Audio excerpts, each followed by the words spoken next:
Welcome back to Midnight in the Mountains. How you doing, Aaron? I'm doing fantastic this night. Enjoying the fake spring weather here. That's for sure. Yeah, you want to tell everybody about that? I don't know. Am I going to get some hate mail if I say anything about it? Because it was 75 degrees here today.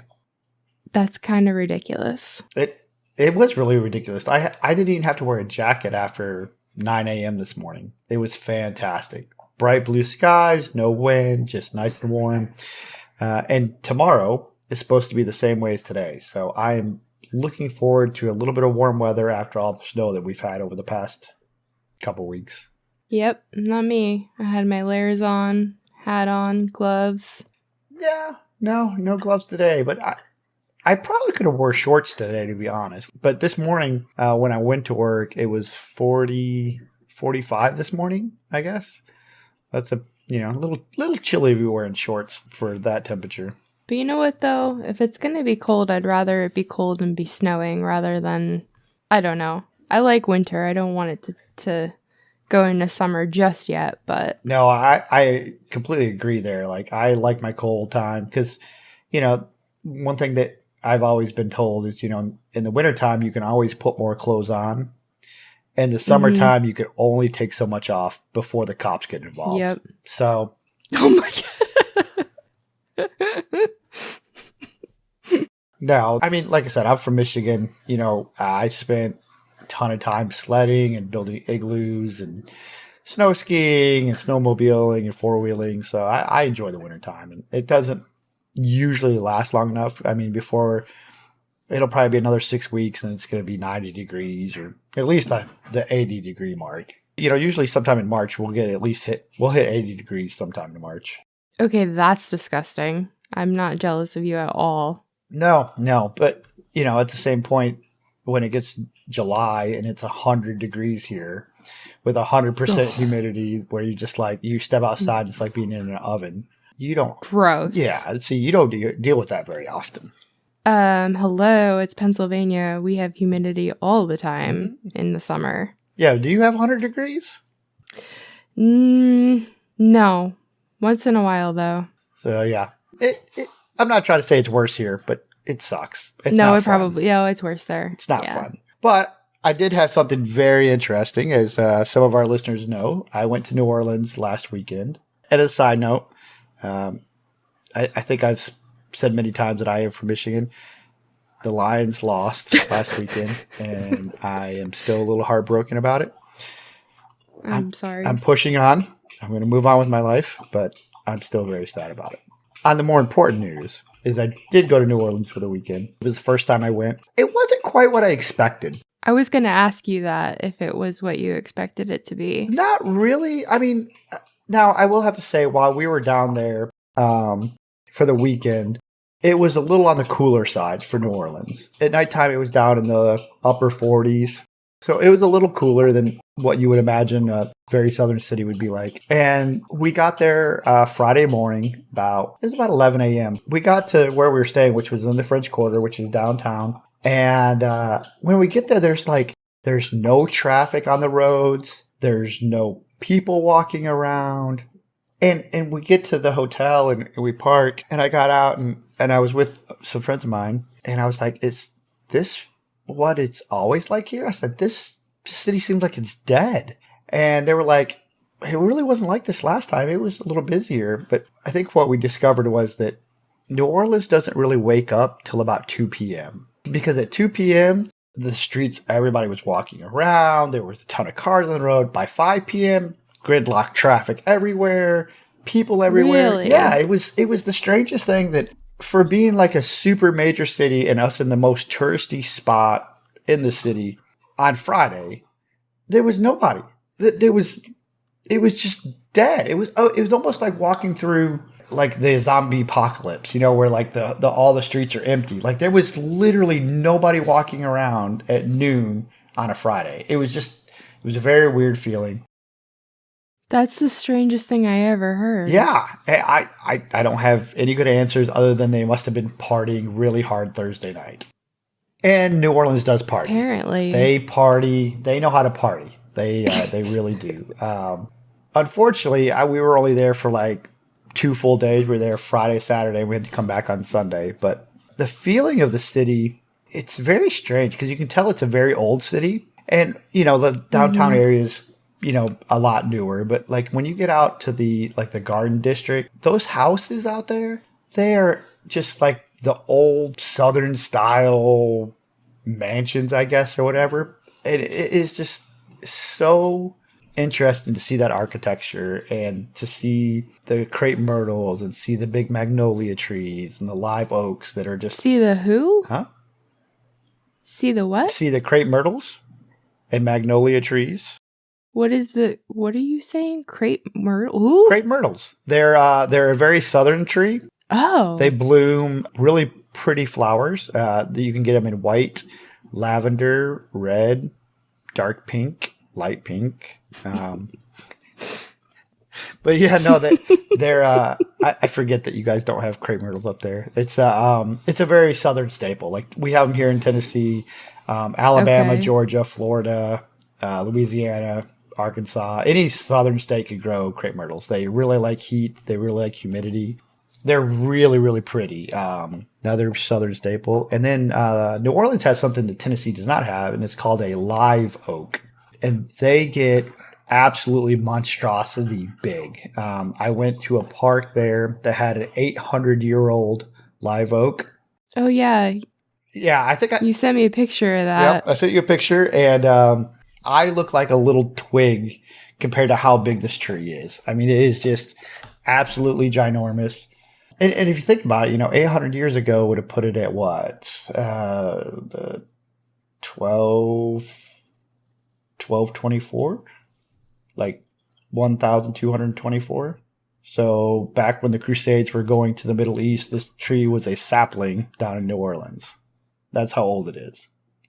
The sites that we went to go see, I really wanted to do one of the ghost tours while we were down there. Unfortunately, it just didn't work out time-wise that we could do that. However, I did get to go to, it's called St. Louis Cemetery number 1. And I guess there's multiple ones. This is one of the older ones. And some people I think it's actually the first one in New Orleans. It is. It was the... I did a little research. It is the oldest one. It does have the oldest grave, I believe, is from 1789.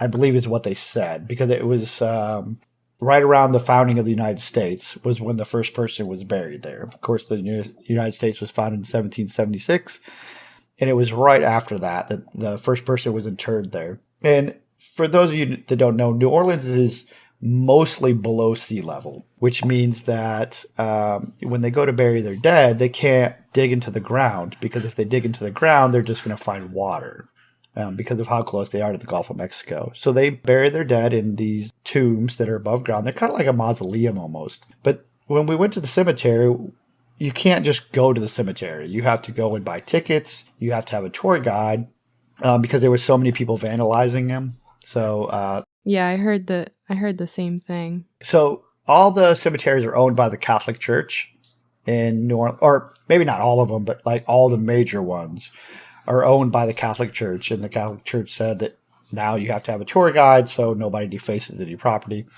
But these mausoleums, it's kind of interesting. So when a family goes to buy a mausoleum, they basically own it. It's kind of like property almost.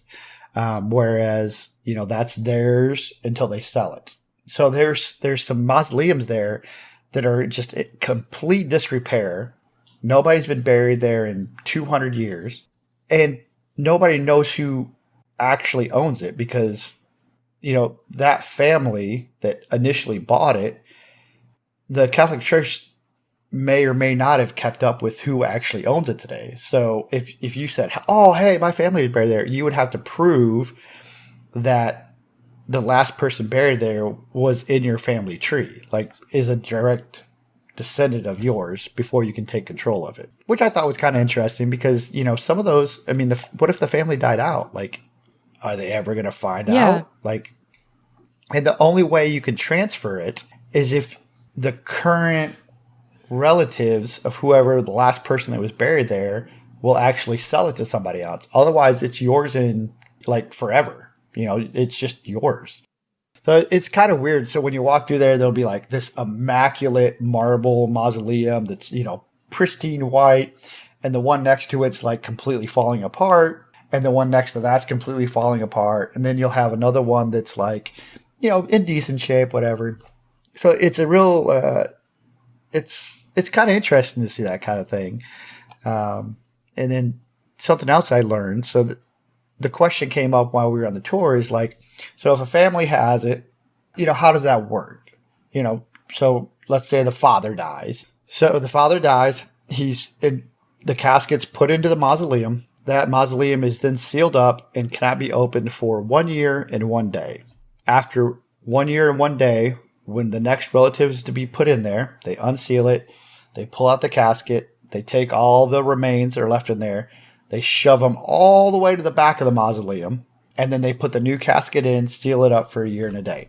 Why? Well, what happens if somebody else passes away within less than a year? Excellent question. And that question was asked on there. So they have a wall, I guess is the best way to describe it, like all the way around the cemetery. That wall is 10 feet wide. So if your family owns a mausoleum in there and it has not been over 1 year and a day, you have to rent a place in the wall to put yourself for 1 year and a day, and then you get transferred to your own mausoleum after that. Okay, but why can't it be opened up? I don't get it. For whatever reason, and he never really, nobody really asked, and it was never really given a reason. It was just said that's the way it is. Like it has to be sealed up for 1 year and a day. He kind of made it feel like to basically let the body decay. So it was like mostly bones at that point. So they're not like just shoving, like body parts in the back. It's mostly, which to be fair, after 1 year and a day, the body is not going to be completely decomposed anyways. I don't think. Aren't they okay, first of all, hold on a second. Aren't they in caskets and aren't you embalmed? So doesn't it take longer to, this is such a bad conversation. I don't really have an answer for that, because number one, I didn't really think about it while we were walking through there, but typically, yes, you are embalmed. So you're probably not completely decomposed within 1 year and a day. On the other hand, they've been doing this in New Orleans for 300 years. I'm going to almost 300 years, not quite, let's say 250 years. There must be a pretty good reason why you have to wait 1 year and a day, right? They're not I don't think it's just because that's what we say. That's what has to be done. Yeah, so the question came up about, what happens if the whole family dies? Let's say there's a car accident and you have 4 family members that go in that mausoleum. So basically the family has to rent 4 spots in the wall or 3 spots in the wall. The oldest relative will get put in the mausoleum. The other 3 go in the wall and then they get transferred one at a time back to the mausoleum after their 1 year and a day of interment. That's so strange. It's a very unique way of doing it, right? I'm kind of curious to see if they do that in Europe, like maybe France or because, maybe in France, they have all those catacombs underneath Paris with all the remains. There's catacombs and catacombs and catacombs underneath Paris that are just full of human remains, like skulls and bones and all that, because that's where everybody was buried back then. I watched a YouTube video on these explorers that I follow talk about freaking feeling like anxious and claustrophobic the whole time watching the freaking video. I'll have to send it to you when we're done with this. It's like, oof. I can only imagine, like I could never do I saw the video about like cave diving and like spelunking. Hell no. Nah. Oh my God, that shit. Oh, I'm just like anxious just thinking about it because I'm picturing the cave diving where you have to like hold your breath and go down these little skinny little alcoves or whatever. And it's like, oh my God, if you got, no, you get stuck and panic. Oh. Nope. No, thank you. I'm not an adrenaline junkie like that. Like, no, thank you. There are some people in the world that really like to be challenged and they thrive on that kind of stuff. So I'm not going to hate on them as long as they understand the risks and, you do you. Yeah, you do you, boo-boo. You do you, boo. So one of the more famous mausoleums inside the cemetery is currently unoccupied, actually. It is Nicolas Cage's mausoleum. I told you he bought that house in New Orleans and like, okay, I'll let you talk, but there's a story that goes with it. Yeah. You correct me. You tell me what you heard. The story I heard was that he bought his plot in the cemetery to confuse the spirits so that they would leave him alone in the house.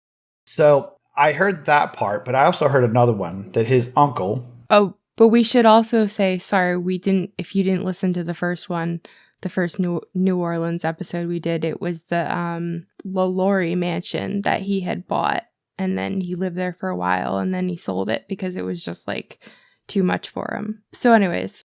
So there was two reasons that the tour guide gave. One of them was that and correct me if I'm wrong, his uncle is Francis Ford Coppola, which is the very famous director.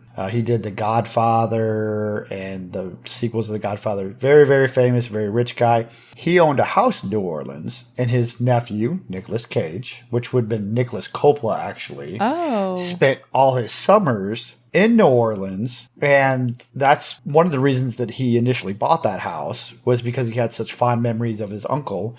And that's why he was also wanted to be buried in New Orleans. So that's why he bought that plot from the Catholic Church. Oh, okay. So it could be a little bit of both, to be fair, right? Right. But you choose the Lola Ii mansion out of any place in New Orleans? Yeah, well, I didn't ever say he was a smart guy. I'm just saying that, he bought a plot down there. It could have been a little bit of both, right? Because they didn't give a timeline on, when he bought the mansion versus the plot. And I honestly, we could probably look it up, but I don't actually know, the timeline behind that. But his plot looks 100% different than everything else in there. So all the rest of them... Really? Yeah. So all the rest of them in there kind of look like a rectangle, like a roof over the top of it. Maybe kind of flowing. Some of them are marble, some of them are brick. His is a pyramid. What? His is an Egyptian pyramid, basically, in the middle of the cemetery. Oh, that's weird. It stands out. Like, as soon as I saw it, I was like, that's it. I know it's got to be that one, because it is the most, I don't want to say the most unique, because there are a couple other ones in there that I'll talk about in a second that are a lot different than, say, a normal family's mausoleum. But yeah, it's very unique. It does not have his name on it. It has a plaque on the side, but it's written in Latin. So you can't, unless you read Latin, you wouldn't know what it says. And the tour guide never really actually said what it said. I mean, you can recognize Latin. It has like the, what do they call it? The all-seeing eye that's on the pyramid. It's on the front of it. Okay, hold on.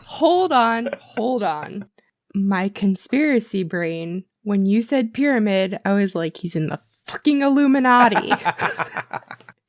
Because he's a freaking celebrity. Don't get me started down that rabbit hole. And now you just brought it up. Just pushing the bear. Just pushing the buttons. Pushing them. All right, go ahead. Continue, please. To talk a little bit more about it. So these mausoleums are designed so that, when you take the casket out, there's room on the back side of it to push all the remains all the way to the back. But his pyramid is at such an oblique angle that it doesn't look like there'd be enough room to push remains all the way to the back, which was a little weird to me. Maybe he's just doing himself?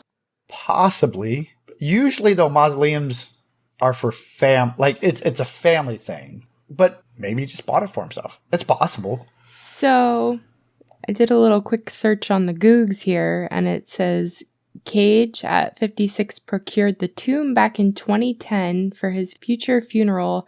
It's 9 feet and inscribed with Latin words, Omnia ab uno, which means everything from one. The tomb is in St. Louis 1, which is the oldest cemetery in New Orleans. What a good guess. Here's a picture of...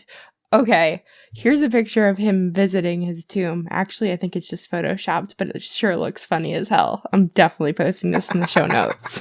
Nice. You were not kidding. This is it's like spaceship looking. Yeah. It's not like Egyptian pyramids are I think, more upright than what his is. His is like almost like a flattened pyramid. Like it's very short with very wide angles to it. It's a unique experience for sure. I mean, it was very out of place because, so here's the other thing about this. So he had, since that plot of land is owned by the Catholic Church, you have to buy the plot he had to buy it from somebody because somebody already owned that plot. But here's the interesting part. If you want to build your own mausoleum, you have to get permission from the Catholic Church, and they have to approve the plans for your mausoleum. You can't just build whatever you want. So the Catholic bishop who lived across the street from this cemetery, who's in charge of the cemetery, had to approve that pyramid being built in the middle of the cemetery. I mean, yeah, I guess I could understand that. I will say everybody to go visit. It was only $25 for the tour. It takes about 45 minutes, but some of the other things that are interesting about this cemetery is there are, in New Orleans, I forget the word that he used, but the best way to describe it there are guilds in New Orleans. Like, for instance, the Musician Guild. So they have a communal tomb for people part of the Musician Guild. So if you don't have any place to be buried and you're part of the Musician Guild, they have a very large mausoleum that you can be buried at. It just depends on the guild. Like some of them, you have to pay entrance for it. The Musicians Guild was actually free because there was a couple of artists, I don't remember their names, but there was a couple of artists that basically put up a ton of money so that any musician in New Orleans could always be buried there and they don't have to pay anything for it. So these mausoleums, some of them hold 16 tombs, some of them 8. The biggest one, I believe, was 32 tombs, if memory serves me correctly. It was a very, very large circular. So I guess it was like 25 feet tall, give or take. So there was 3 tombs, and then it kind of went all the way around the circumference of it. And we asked the guy, if they're all full, what happens? And he's like, well, this never happened before because there's so many of them in there. And after a year and a day, they could open it up and they basically push all the remains into the center of the circle. Here's the weird part about this. This wasn't the Musician Guild. I think this one was like like for the common person, like anybody can be put in there. There was actually on one side a door that led into where the remains go. But check this out. There was a knocker on the door, like tap, tap, tap. And we were like, why is there a knocker on the door to get into the remains of this huge mausoleum? And he says, you can't see this, but this is me shrugging my shoulders. That's what he told us. We're like, nobody knows why there's a knocker on the door.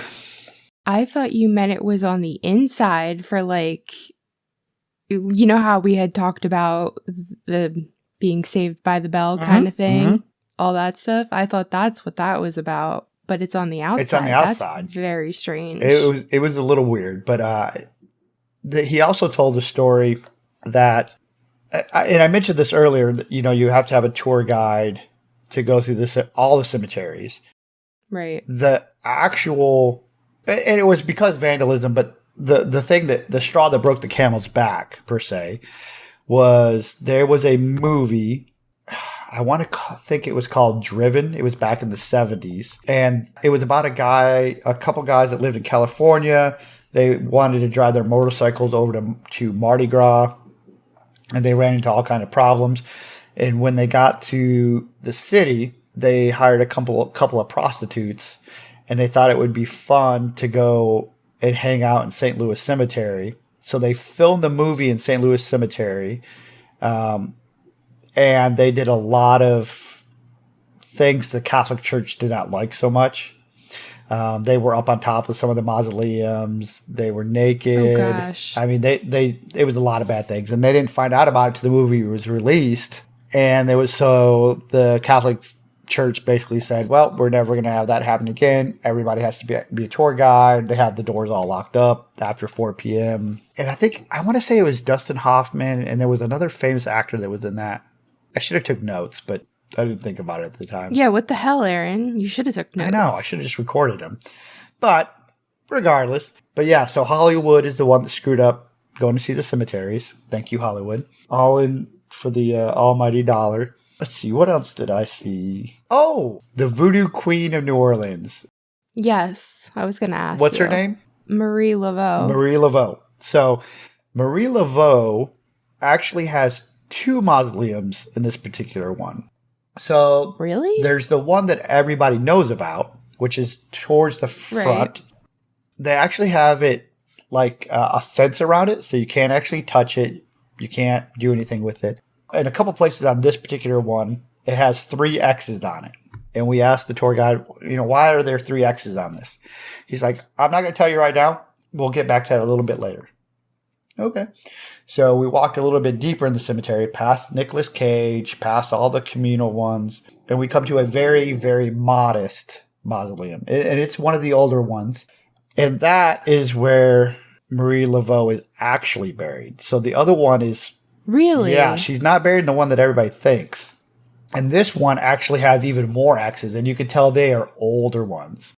So what everybody used to do before the Catholic Church closed the cemetery is they would go over there on Marie Laveau's mausoleum. I'm going to go off memory.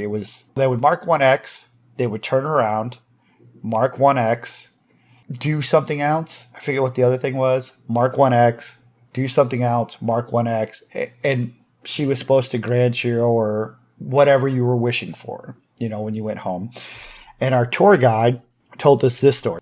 The story is that he'd lived in New Orleans his whole life, and his girlfriend, it was a girl he went out with for the first time, lived near the cemetery, and she wanted to go to Marie Laveau's and do the ritual. So he'd never been before, and so he follows this girl who he just met. They're on their first date. They go to the cemetery. They both do the little ritual, and she asked him what he wished for, and it was funny. He's like, "Well, I can't actually tell you what I wished for because there's kids here, but most of you adults know what I'm talking about." And we went, "Oh yeah, right." And he never asked what she wished for. They never talked about it after that date. He ended up marrying this woman. They were married for 46 years. And after they both retired, they both become tour guides at this particular cemetery. And not long after they started there, I would assume they were walking together. And he asked her, he said, "Oh no." He said, what did you wish for? You never told me what you wished for. And she's like, "Well, I wish that you would become my husband." And so he was like, "Oh my!" I don't know if he ever told her what he wished for. He probably did at some point, but he didn't say that. There is kind of a sad part is that she had passed away about 18 months ago, and he still did the cemetery tours. He does. I think he said he does it like 2 days a week, and he said he just likes going through and showing people all the historical significance of it, and to just tell his story. Which, it is a sad story, but it's also kind of, it's kind of interesting because if you think about it, there's probably a lot of stories about that cemetery for a lot of different families. But yeah, so that was, kind of a very personal story from the cemetery. And then after that, we saw, so we were walking back towards the gate, and the newest tomb, or the newest mausoleum, is located next to the oldest mausoleum. I'm not exactly sure how that happened. Sounds planned, but may or may not be. So the oldest mausoleum is in complete disrepair. You can't tell. I mean, it's almost a pile of rubble, honestly. But that's where that first person was buried in the 1780s. The newest one is actually an obelisk.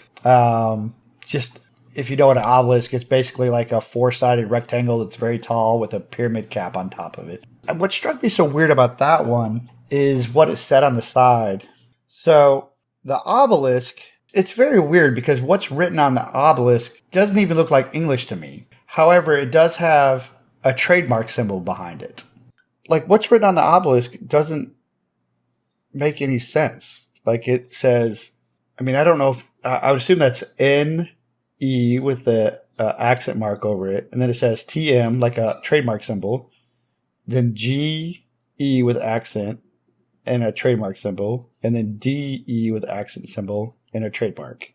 So I don't know if that's like a family thing.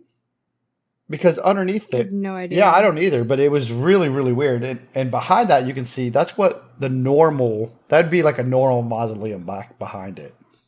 And the older one is actually, I didn't get it in the photo, but it's to the right of this one. But yeah, it was a super cool like place to kind of visit and go through the tour. I wish we could have had time to go to some of the other ones just to see like, are they all exactly the same? Are they a little different? I will say that one of the other stories the tour guide told us was that the Louisiana Superdome, which are where the New Orleans Saints play, is actually located on where the cemetery used to be. They actually moved the cemetery to build a Superdome. So they always say that when the Saints play there, if they win, it's because the spirits were happy with them, and when they lose, the spirits were unhappy with them. So they always have an excuse. Haven't we learned? Haven't we learned anything? Well, for God's sakes. I think, the one thing to keep in mind here is the Catholic Church did approve of that. Like, it wasn't like they just pushed the people off. Like, where I'm going with this is that it wasn't like they just walked in there and said, "That's ours. Move your shit. We're taking it." Like, the Catholic Church said, "Hey, we'll help you, actually move these people respectfully to a better place." And then, whatever. So now whether that's true or not, I have no idea. Everything else you told us was true. So I would assume that is. Yeah, it's a little weird. It's very weird. Yes. All right. Well, what else did you get into? So what else did I get into? We went to the World War II Museum, which I'll just touch on that for a second. Probably if you're interested in World War II, it is by far the largest World War II museum I've ever saw in my life. It has 3 large buildings with 3 floors on it. Wow. Me and my friends that went there, we spent roughly 4.5 hours, and that was us rushing. And I'm pretty sure we missed a floor or two because, to be fair, it's not laid out that well. Holy crap, that's you rushing? My goodness. Yeah, there was so much to read and so much to see. And they had we didn't even watch the movies. They had 2 movies. Both of them were an hour long that we could have watched. Didn't watch either one of the movies. But they dealt with everything from Hitler's rise in the 1930s all the way up to the creation of Israel, the Holocaust, and then what happened to Germany afterwards, like the Berlin Wall. And it was just a very in-depth. They had a lot of real personal touches, like different people that were in the war. If you like museums in World War II, definitely check it out. Just make sure you have lots of time because it is a very large museum. I also went to Audubon Park, which is near Tulane University, near the Garden District. And very, very beautiful park. They have a ton of live oaks, and they have a huge pond with a million ducks in it. That's where I saw the Tree of Life, which is the 800-year-old tree. I don't think I've ever saw a tree that large outside of pictures. I mean, it was that large. But it was a beautiful park. And we went there. It was really nice out during the day. It was probably 60 degrees during the day. Very, very cool thing. So Mardi Gras, I believe, is going to be on February 11th or February 13th. Because we're getting so close to Mardi Gras, they started having their parades the weekend that I was there. I'm just going to touch on the parades because they were just... The first night was pretty tame. The second night was out of control. It was very political, very sexual. And I'll just leave it at that. You should see a parade in New Orleans. They do it up. It was really, really cool. The floats were really neat. The people were even more interesting because there were some interesting characters in New Orleans. I mean, that's like the pre-party. Can you imagine how nuts Mardi Gras actually is? So the parade I went to on Friday night, I mean, there were people there. It was busy, but it wasn't like Saturday night. It was busy. I mean, it was shoulder to shoulder down the whole parade route. There was people lining up 2 hours before the parade got there, to see it. I can only imagine what the Mardi Gras one's like the actual big one, because it is probably insane. You think Macy's Day Parade, Christmas parade. Or Times Square, New Year's Eve. Exactly. Just absolutely crazy insane. And then Saturday night, we ended up on Bourbon Street. You know, that's where the parties are. The first place we stopped at, it was called Lafayette's Blacksmith Shop, Piano Bar and Lounge. Supposedly the most haunted bar on all of Bourbon Street. Really? Yes. Now, so we got there. So it was about 8 o'clock. It wasn't crazy busy, but there was, still quite a few people there. I didn't see anything too weird. The ladies that we were with, they went to the bathroom, and I asked them if anything weird happened. They said just some drunk girl came out without her underwear on. So, oh, that's nice. Yeah. So, nothing too crazy. But New Orleans, like, I could see, even though it wasn't that crazy that night, I could see Mardi Gras being just an absolute insane once in a lifetime experience. Like 100%. Like the videos you see on TV of what Mardi Gras looks like, I could absolutely see it there. Like the bars would be packed. There's all these hotels like lining the streets with balconies. And, even on the Saturday night before Mardi Gras, there were still people out there throwing beads and whatnot. I'll say one other thing is that if you go to New Orleans, just be prepared that there are a lot of homeless people there. There are a lot of people panhandling, trying to sell you trinkets and things like that. And I've been told by people that in the summertime that it basically stinks. Like really bad because they are close to the ocean. They are below sea level. There's a ton of people spilling a ton of different beverages. When I was there, I didn't see that, but it was 41 degrees outside. It was fairly cold out. I didn't smell anything too weird. But I could see how it could get kind of ripe in the summertime. Yeah.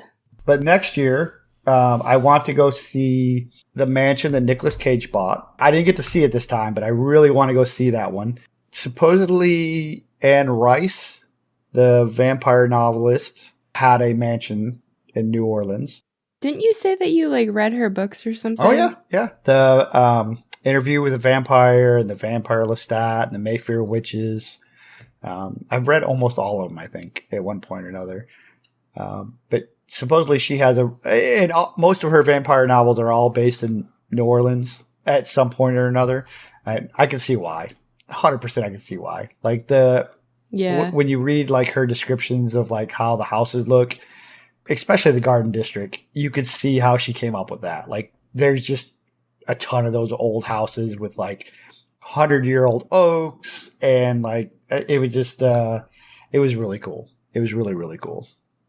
That's really about it. I didn't really have any paranormal things happen to me. I didn't have anything fly off the walls. No knocking on the door. I told Laura before I went there, I was like, I didn't look at the hotel before I went there to see if it was haunted or not, and I wasn't going to look until I got back. And I think Laura looked for me, and she said it wasn't one of the ones that was. Yeah. Out of all of New Orleans, you have to pick the one place that people are saying it's not even haunted. I'm like, are you kidding me? Now, you could tell that the hotel I stayed at was an older building. I mean, it has some age to it, 100%. But you could also tell it was a fairly, they'd try to modernize it. It was a Marriott. So, I mean, they'd try to modernize it some. But it was a very cool hotel. I mean, it is a very cool city. I would love to go there and spend a week because I absolutely could find a week's worth of stuff to do there. But yeah, I mean, it was a good time. And if you hear a pig snorting, that's Aaron's dog. Yeah. I have a French bulldog, and sometimes they get a little snorty, and he's a very needy little boy. But I was trying to look up some things to add to it, and did you did anybody say anything or notice any kind of weird feelings or heavy energy or anything? The people that we met there, they're some friends of my friends. They'd been going to New Orleans for a long time, 10 years, give or take, at least once a year. And I asked the lady, her name was Stephanie, I asked her if she'd ever saw anything weird or felt anything weird in New Orleans.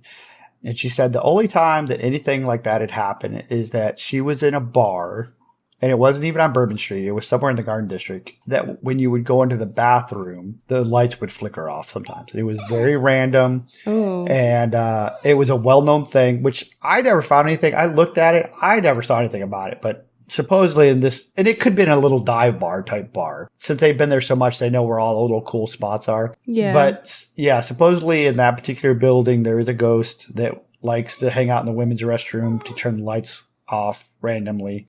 Oh, how nice of them. Oh, yeah. You don't need to just cut it off. But she said that was really the only thing that she'd ever really felt or experienced that was like ghostly or weird in New Orleans. So as a paranormal investigator, I failed. Yeah, you suck. Yes. I was just curious because, I mean, I could imagine it being like super heavy there because like shit there is dark. And like I went on Reddit to try to find some stories, and I found a few things where people were saying that there's like a very heavy pressing, like sticky energy there and like very uncomfortable. And I could definitely see that. I guess there's a Marie Laveau voodoo shop. Yes. And people were saying how it made them feel really weird when they went in there, and like dizziness, and they couldn't be in there long. Like they had to get out. We did see that particular shop, and the guy that I was with would not. He was like, "Nope, I'm not going in there. Nope, nope, nope, nope, nope." Did he say why? He never said why, and he's a very pragmatic person, so he would never say that he felt something or anything like that. That's because he's scared. It's a very weird looking shop. Like, not weird. Like the shop itself was fine, but they have like skin masks, like face skin masks out the front window. Oh, don't they have like shrunken head things there or something? I can absolutely see shrunken heads in that place. Oh. I wanted to go in there, but he was kind of, so I was like, okay, well, whatever, but yeah. You're fired. I know. I'm sorry. I was along for the ride. You could have went in by yourself. It is true. What I need to do is I need to learn how to be a better one. Like, this is my first one. The first one, you got to learn what you can and can't and should and shouldn't do. I'm learning, Laura. I'm learning. Okay. So, after a previous conversation, I guess I can talk for a whole hour by myself. I know. I was thinking that. I was like looking at the time. I'm like, oh, you're doing pretty good there. Too funny. When I was looking into things, I just found a lot of people saying that there was like stuff moving around, like doors slamming, windows opening. They'd feel like their bed was being moved. And then there was one that I read where a ghost picked up their pizza and threw it on the floor. I'm just like, this place just seems crazy to me. Like I said, I didn't see any of that, but we did stop at a pizza place on Bourbon Street that had almost as good as New York style or as Pennsylvania pizza. The slices were huge and they were delicious. So if you're going to say Pennsylvania pizza's good, I mean, compared to Tennessee, yes, but it depends on where you get it. But yeah, New York is definitely way better for pizza because it's like there's 10 pizza places around here and it's like they all suck. I mean, come on. Well, I mean, around here, all I have is like chain restaurants like Pizza Hut, Papa John's. That doesn't count. I do have a place called Donato's, but it's Chicago style instead of New York style, which is fine. Chicago style is fine, but yeah, not the same.